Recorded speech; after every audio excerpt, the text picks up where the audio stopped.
ED press release 2/9/2025।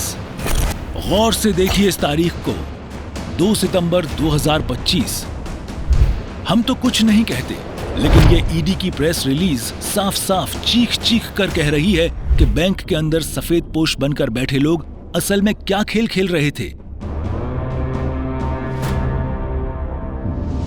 Enforcement directorate ED का Hyderabad zonal office money laundering act PMLA के तहत 1.1 करोड़ रुपए की 2 अचल संपत्तियों को जब्त यानी अटैच करता है। ये संपत्तियां किसकी हैं? ये पैसा किसका था? रिपोर्ट कहती है ये मामला महेश बैंक के उन दिग्गजों का है जिन्होंने बैंक को अपनी जागीर समझ लिया था। आप भी नाम पढ़िए। रिपोर्ट के पैराग्राफ में साफ लिखा है, जांच की शुरुआत बंजारा हिल्स थाने में दर्ज एफआईआर से हुई थी और आरोपी कौन है? छोटे मोटे कर्मचारी नहीं, खुद बैंक के चेयरमैन रमेश कुमार बंग, तत्कालीन एमडी और सीईओ उमेश चंद असावा और सीनियर वाइस चेयरमैन पुरुषोत्तम मानधना। इन पर आरोप क्या है? जरा ध्यान से सुनिए। ईडी कहती है इन्होंने अपनी कुर्सी का गलत इस्तेमाल किया, अयोग्य लोगों इनएलिजिबल बोरोअर्स को लोन बांटे, गिरवी क्या रखा? अवैध कोलेट्रल और ऐसी संपत्तियां जो अस्तित्व में ही नहीं थी, नॉन एग्जिस्टेंट प्रॉपर्टीज। और बदले में क्या लिया? कमीशन। लोन पास करने के बदले इन लोगों ने जमकर कमीशन खाया। कहानी यहीं नहीं रुकती। ईडी ने खुलासा किया है एक भयानक खेल का।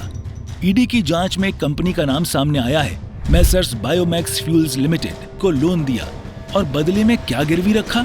वो प्रॉपर्टी जो पहले से ही कोर्ट कचहरी के विवाद लिटिगेशन में फंसी थी। रिपोर्ट कहती है कि लोन बांटने के बदले 2 से 4% का कमीशन वसूला गया। अकेले बायोमैक्स के एमडी से 1 करोड़ 10 लाख रुपए कैश वसूले। जी हाँ, 1 करोड़ 10 लाख रुपए। ये पैराग्राफ नंबर 3 कह रहा है, जिसे ईडी ने अपनी भाषा में क्विड प्रो को या किकबैक कहा है। अब सवाल यह है कि 1 करोड़ 10 लाख रुपए गए कहाँ? यहीं पर शुरू होता है सफेद पोश डकैती का असली खेल। रिपोर्ट के मुताबिक ये काला धन प्रॉपर्टी खरीदने में लगा दिया। ये संपत्तियां कहाँ हैं? ये हैं आदिबाटला, इब्राहिमपट्टनम मंडल, रंगारेड्डी जिले में। और यहाँ देखिए रिपोर्ट क्या कहती है, ये पढ़कर आपकी आंखें खुली रह जाएंगी। इन संपत्तियों को खरीदने के लिए कागजों पर कीमत दिखाई गई महज 26,70,000 रुपए, जबकि बाजार में इसकी असली कीमत 1.5 करोड़ रुपए से ज्यादा थी। बाकी पैसा कैसे दिया गया?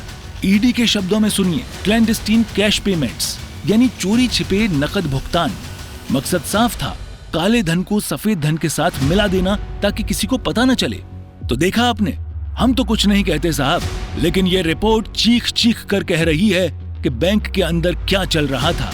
फिलहाल ईडी ने 1 करोड़ 10 लाख की इन संपत्तियों को जब्त यानी अटैच कर लिया है, लेकिन सवाल वही है, बैंक की कुर्सी पर बैठकर जो खेल खेला गया उसका हिसाब कौन देगा?